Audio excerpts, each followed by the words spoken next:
All right, so we have seen yet another big win for South Africa. 149 run win. See, we always knew that Bangladesh were never going to be in the hunt in the case of 383 because their batting never followed a template of big hitting. Just like how Pakistan are stuck in the 90s. Bangladesh and Pakistan, these two teams are the last individuals that you can count. Why are you getting Pakistan in this? Because if you look at the way, 233 in 46 overs. Pakistan also 383. But Siddharth, I feel the comparison is not correct. Yeah, right. I'll tell you why. Did you really think that Bangladesh had the firepower to score 383? Do you think Pakistan in this current lineup? Even Pakistan don't. By the way, even India will struggle. I'll put India in the same breath here. I think on most days, India will also struggle to get to a target of 383. Teams like New Zealand, teams like England, teams like South Africa, India is also going to find it difficult. Any team would. Any team would. Because look, what has happened today is that, okay, the top order were absolutely blown away by Gerald Coetzee, and you looked at Marco Jansen, you looked at Kagiso Rabada, all of them were just very good. But there is one weakness in the South African lineup that I would like to point out, and that is your inability to bowl the tail out. Yes. It happened even in the England game. It happened in the Sri Lanka match also. Yes. When they scored a record 428, what was the biggest criticism that everyone had, or what was the one takeaway? It wasn't from a bowling perspective, I'm saying. Batting is concerned, yes, of course you had multiple centurions on the day and whatnot to look at the bowling and hail the batting. But when you talk about that particular match, given that they had the match by the, they had Sri Lanka by their neck, let's say. Even then they failed to close the match when they were, 6 wickets down, Sri Lanka? Yeah. And the winning margin was just 102 runs in the chase of 429. Against Australia also, they could have bowled them on much earlier, but then they kind of got it to 134 run victory. And then you looked at even England. I mean, they were 8 down or something, but then they got to 150. So, Mahmudullah's 100, very well deserved. I think he looked the best of the Bangladesh batters. And I just cannot understand why they cannot bat him higher up. Yeah, we talked about this during the pre-match show also, that they should get someone like a Mahmudullah up the order in place of Mehdi Hasan Mirs. They could have gotten him there, and the embarrassment would have been less, at least, if he would have come up the order. I mean, it doesn't make sense to have Mehdi Hasan all the time up. You can have that flexibility. It's not cast in stone that, okay, maybe... But he didn't bat at number 3 today, did he? He batted higher than Mahmudullah though. He batted but that is something that Bangladesh have done in the past. We've also seen Mehdi Hasan Miraz open. It wasn't too far back. He came after Mahmudullah only today though. Who? Mehdi? Yeah. So again, but Mehdi, I'm saying, even if he plays ahead of Mahmudullah, that is something that we've seen this Bangladesh side do.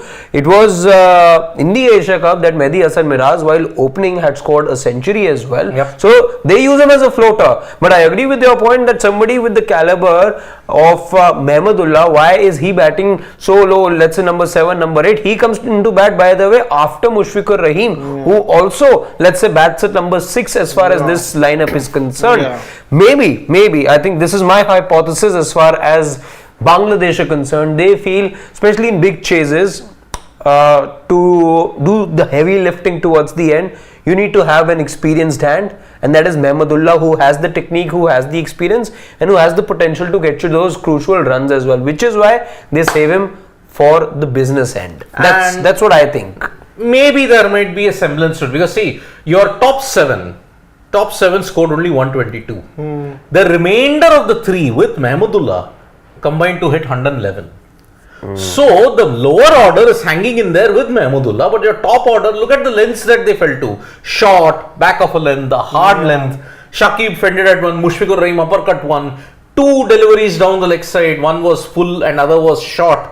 So the short and the back of a length area continues to trouble Bangladesh even now, considering the fact that India, Pakistan to a certain extent, Sri Lanka to a certain extent, they have overcome that problem. Kusal Mendis has looked good for Sri Lanka in that sense. But Bangladesh, once your top order goes, especially when you're 6 for 81 in a chase of 383, it's not happening. You cannot expect to chase that total effortlessly. You had to be 233 But in 36 overs, to even have a faint chance. But this South Africa bowling lineup, I mean, see, they have got the variety, they have got all the things. They have got the brilliance of Rabada. Keshav Maharaj was outstanding today.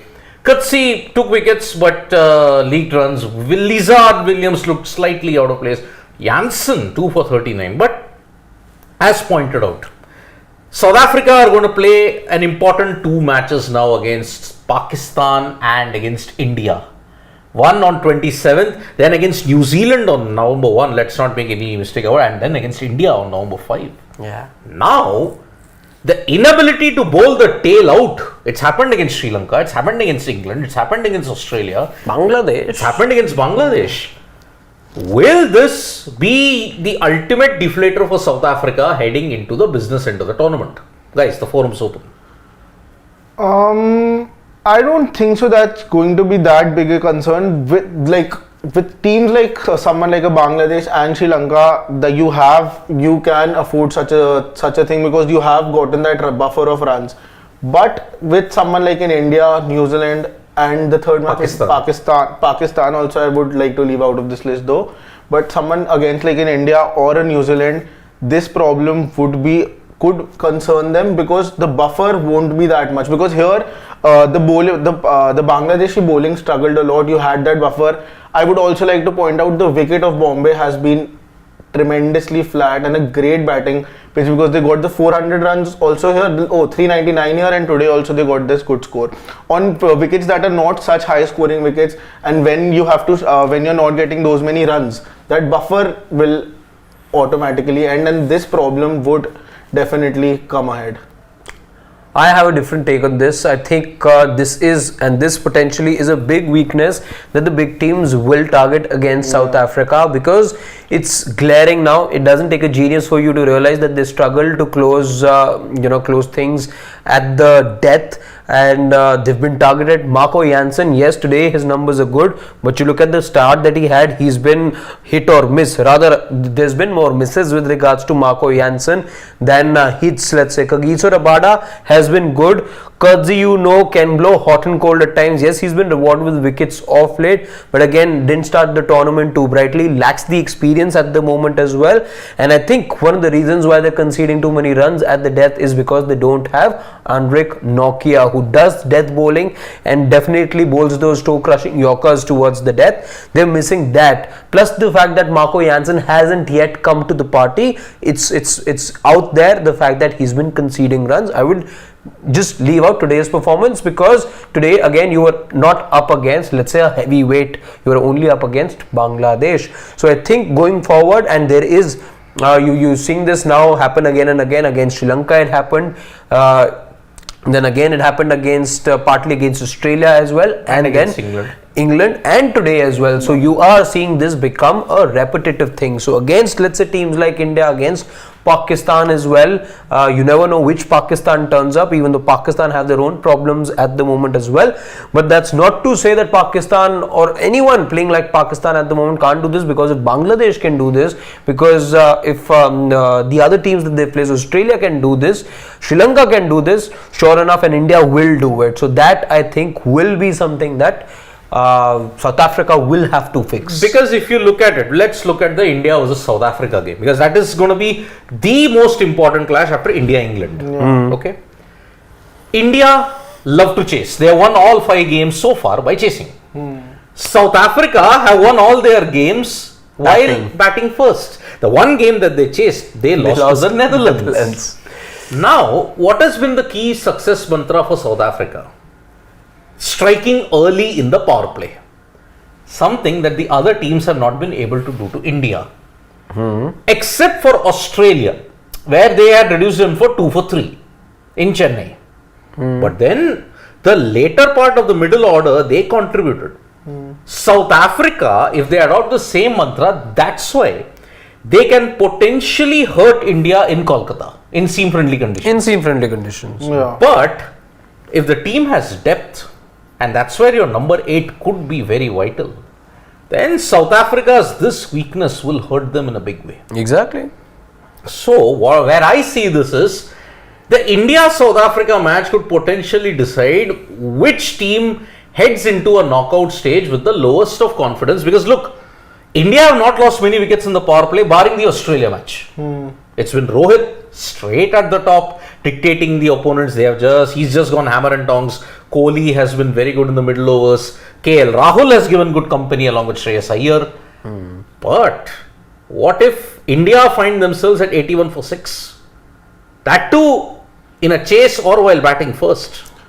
That will be very important. But does India have that kind of a lower middle order? Like Bangladesh, you had someone like a Mehmudullah. So would you keep Mehmudullah? You have a Jaddu, you have a Shardul potentially. Okay, Hardik is coming back. In Kolkata, yeah, Shardul might play. Shardul has to play. Yeah, he will definitely play. Shardul will play. Okay, Kuldeep can hang around. See, the likes of Nasoom Ahmed, you may say Hassan Mahmood, you can even say Mustafizur and Shariful, they didn't go bang, they hung in. You need one established player and the team But to hang in. Siddharth, even then, this was a total way beyond Bangladesh's Yeah, of course. Way beyond Bangladesh's reach. I think everyone knew at the halfway stage what the result of this match is going to be. Yep. You were only surprised, by the way, by the Mehmudullah 100, the fact that he stuck around for that long and didn't run out of partners. Yeah. He was always capable. Yeah. But again, if he had batted higher up the order, from 111, he could have very well hit a 130, 140. He looked that good today, Mahmudullah. So, see, there is not many positives from the Bangladesh camp except for Mahmudullah. On the other hand, the positives that are there from the South African camp, many. Quinton de Kock, Heinrich Klaassen. If that middle order gets going, opponents be scared. Now all their bases are covered as far as batting is concerned. The top order is firing with someone like a Quinton de Kock. Middle order has also consistently given them runs. Except Rassie van der Dussen. Except Rassie van der Rassie van der Dussen's form is very and important. Hendricks. Even he has. Yeah, Risa and Risa Rassie and van der Dussen are the only guys who have not done well. Yeah. Who else? Yeah, these two people only. Only these two. So Miller is in good form. Klaassen's in good form. De Kock's in good form. Klaassen's in splendid form. Klaassen is class with a K.